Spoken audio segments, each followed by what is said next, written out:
Good morning. So, yesterday I taught a practice called the chamber. The chamber is a practice that's just landed. It's just come to me. It's something that I have been doing for a while, and I've started offering it to people in a group setting. It's called the Chamber Circle.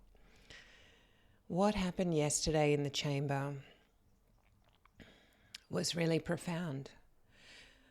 The reason why I started to do the chamber was because I needed to find a place where I could reconnect with myself, reconnect with my nervous system, reconnect with my body, reconnect with my system. I felt like I would expand myself so much that I got quite trapped in my web of thoughts and trapped in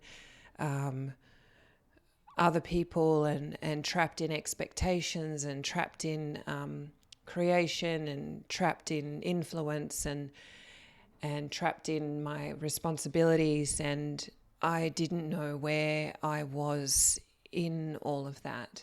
I had a conceptual idea, but I didn't actually know where my system was, what my system was feeling in that reality.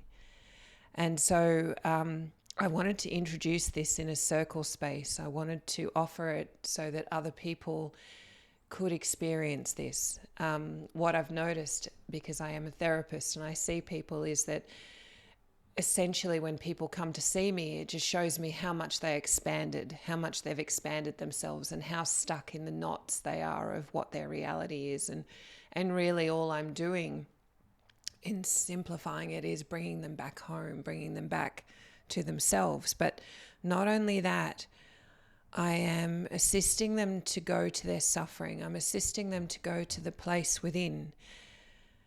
And that's essentially what we did yesterday in the chamber. And what I noticed was, usually when you go to a class, a yoga class or a meditation class or a workshop or an event, or even go for a session, there's kind of this feeling that you're going to come away with a high, or you're going to come away with something that feels better. And what I noticed in this chamber is that it's actually inviting people into the place that's the most challenging, into the pain, into what's actually in your body, the suffering, the place where you are suffering, the truth of what's happening in your condition. And it's interesting because that sounds frightening. That sounds like something that, why would anybody want to do that? And yet it's the exact place that we need to enter, the place where we need to really face ourselves, the place that we really need to hold ourselves, the place that we really need to explore what's underneath that. And not from a mental perspective. It's almost like we put our mind to the side and we allow our body to show us how it can work through, how it can move through these situations. It's like, yeah, there's deep grief, and there's deep emotions that come to the surface, and yeah, we feel them. We feel them. Our whole body is alive when we feel them.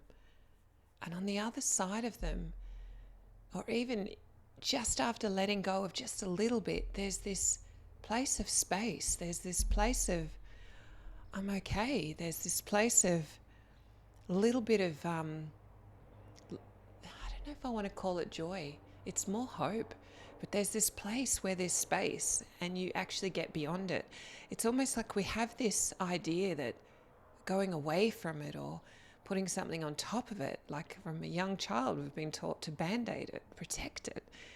And it's in that band-aiding and protecting that we're using something external rather than really feeling into the sensitivity and the vulnerability and the exposure and the trauma of what's actually happened, and then allowing our natural body to go, oh, okay, that's how you deal with it.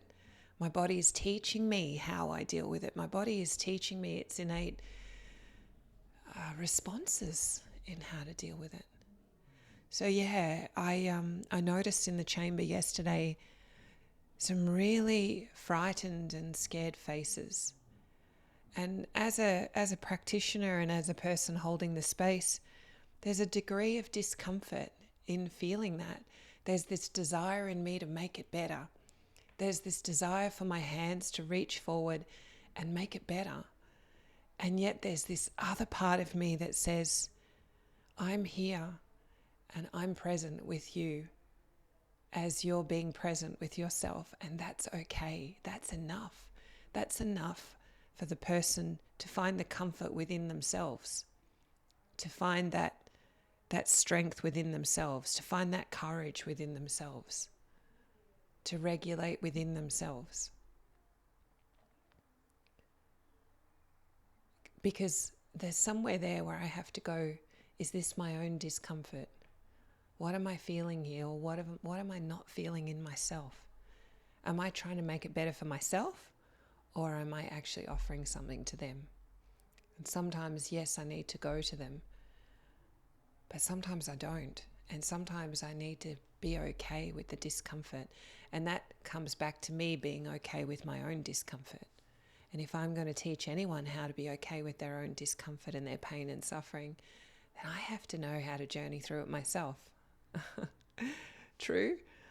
And the way I journey through it is to really be with it and to feel it. Yeah. Anyway, bye for now.